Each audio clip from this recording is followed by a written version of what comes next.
Hello everyone and welcome to the Gunpla Network. I'm the Spicer and today we'll be taking a look at the HGUC RGZ-95 ReZEL Commander type.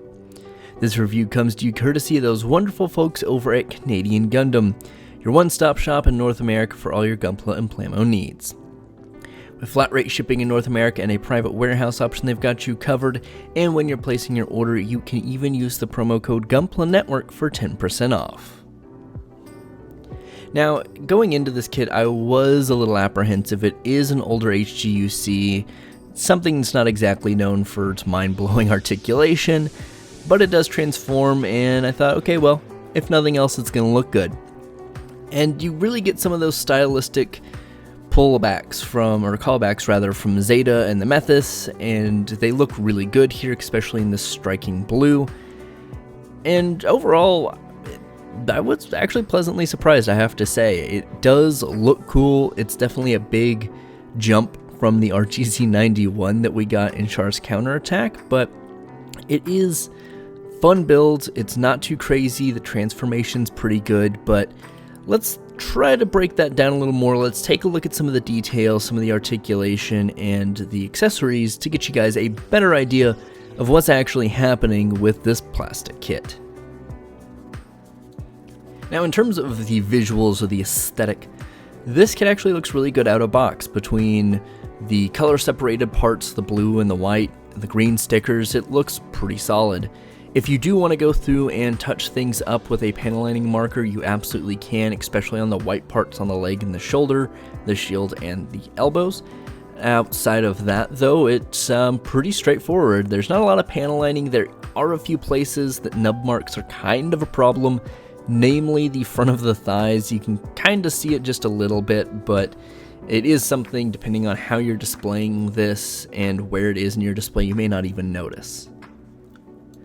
I do say the one mistake I did make on this kit is, instead of using the green foil sticker for the visor, I wanted to use some liquid chrome, because usually that's a good way to go. That's a smart plan. It usually is more reflective and will get more light out through the visor than just the foil sticker will. However, you'll notice that mine looks just a little muted, and I think that is largely in part to the amount of liquid chrome I ended up using. I used just a bit too much, and I think it might have gunked up in there, and I might have put the visor on just a hair too soon, so it does stand out. It's a little different. It's not terribly different, so you do at least have a pretty good idea of what you'll be getting. However, do keep in mind, if you're not wanting to use the foil sticker, be very careful with liquid chrome if you decide to, or any other paint in that matter. One of the major options you also get with this kit are the white pieces on the legs mostly. You also get them up on the shoulders that would need to be filled in with black. If you want to, you can. I used a panel lining marker here. A little paint goes a long way with this as well, but if you just want to leave it blank, it doesn't look terrible. It still has that nice high contrast with the dark blue, so visually either way, you're pretty set. Now, of course, I'd be remiss in not discussing the transformation, even though I probably will never pose it outside of this review in a transformed mode, much like I assume most of us will. However, it is a pretty decent parts formation. The main block unit's going to be made up of about 3 pieces. It's not terrible. It's really stable. Little strange on where some of the parts go, but it makes sense. It's only about 3 pieces of plastic. They fit together pretty well. And then you pretty much just attach things on from there. As you can see with the instructions, you'll be looking at putting the front of the torso on the front, the shield on the bottom, and the hips up in between the 2 arm sections, quote unquote. One of the more interesting parts of the transformation would actually be how the legs fold up and attach to the side of that torso replacement part. Now, you do get a separate part here that connects into the foot, where the ankle area goes up over the top of the foot and then rests on top of where the waist joint would connect after it's been folded on top of itself. You also remove the side skirt and put that back on the edge there. And as you'll see, there are 2 open pegs to plug into the side. It's really solid, it's really nice looking, and as far as parts formations go, I actually really like this. I'm not sure I'll ever use it again, but it does look very nice. It's very pleasant. It's very stable which is probably the most important thing for this, is it doesn't feel flimsy, and the way it works with the leg just generally feels good.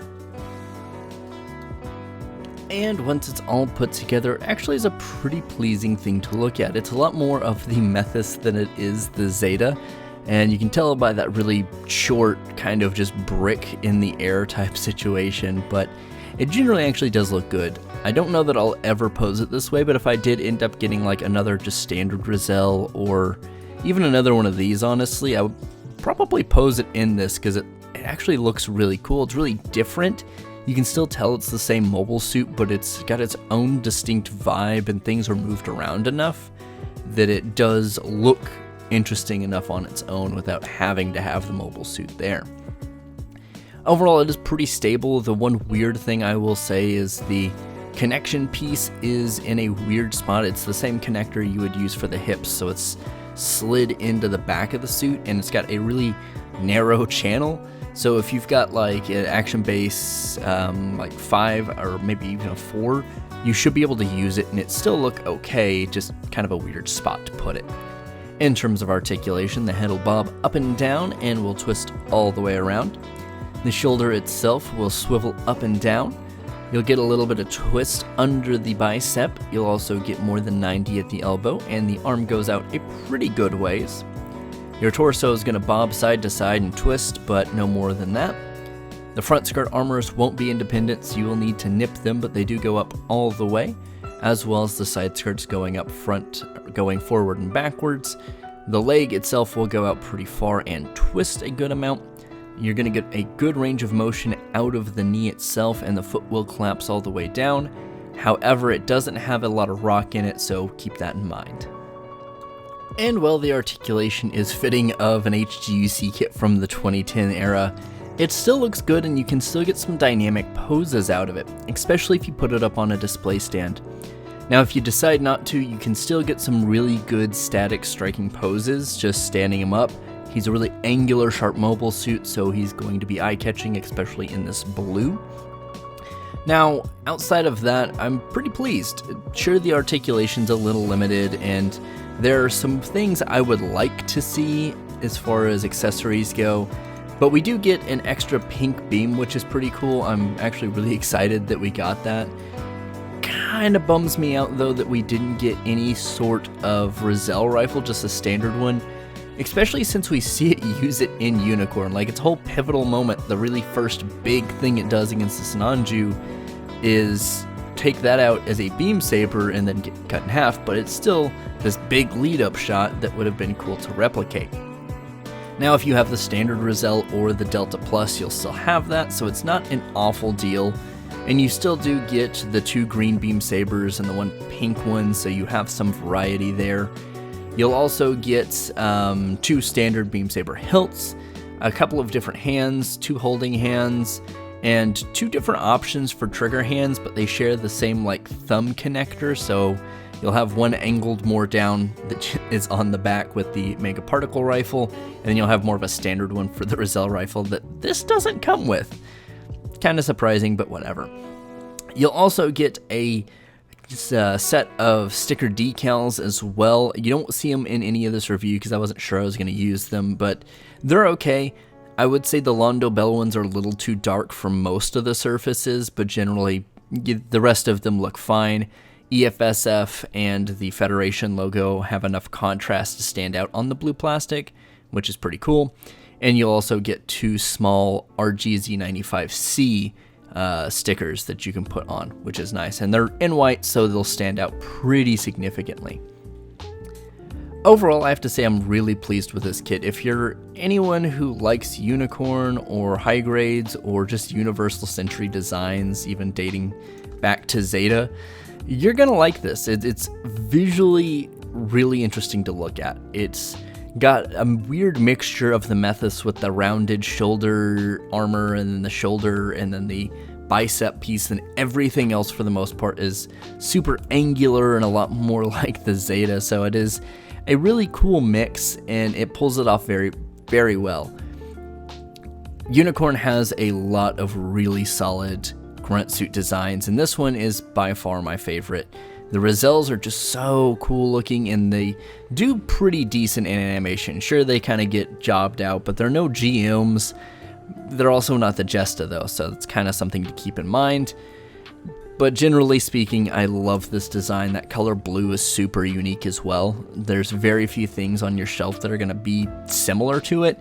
Even a lot of the Titan stuff, which are usually in a blue, are a lot darker. So something to keep in mind. It is going to look good on your shelf, regardless whether or not you put it on a display stand, but you're going to get more mileage out of it if you have one.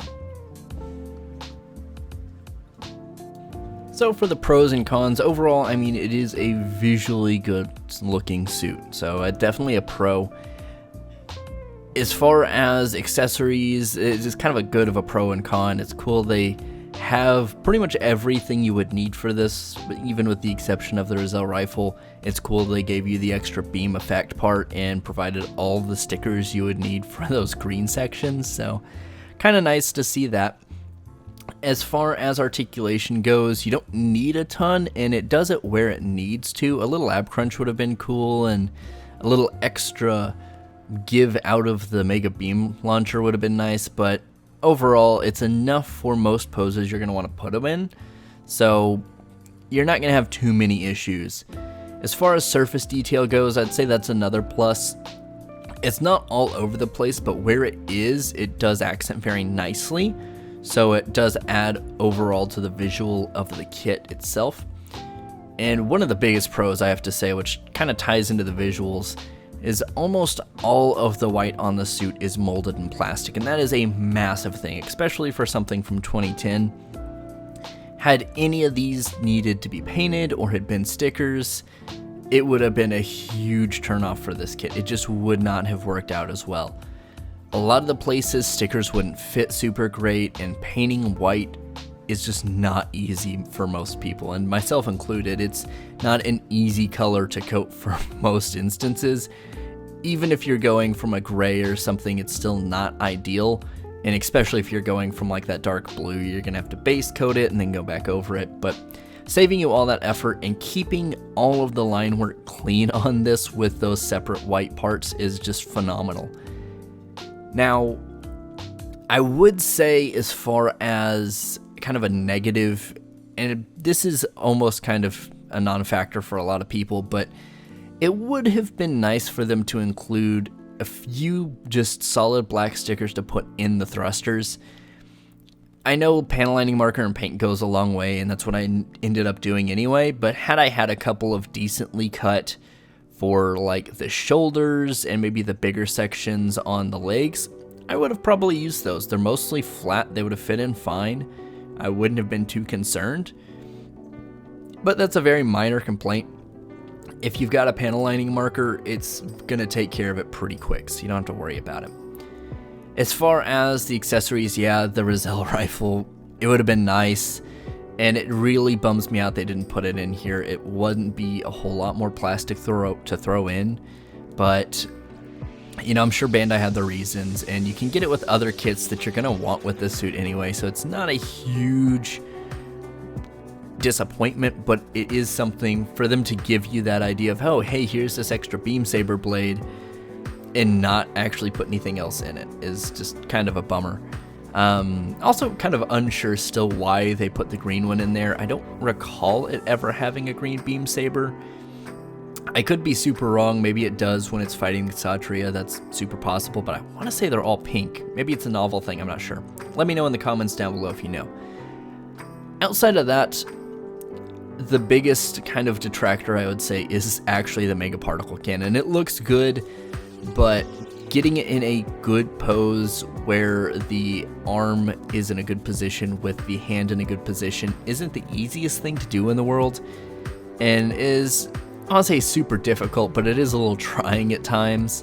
If they'd have just added another connector or made them slightly longer, I think that would have fixed a couple of things, and they at least had the foresight to have one of the more angled down shooting hands, so that was at least kind of nice on Bandai's part. Overall, though, I do say, if you are a fan of Unicorn, the UC, or just this design, it is definitely a must-have. Definitely pick it up. It's a phenomenal kit. Anyway, I've been The Spicer. This has been my review for the Gunpla network for the HGUC RGZ-95 ReZEL commander type.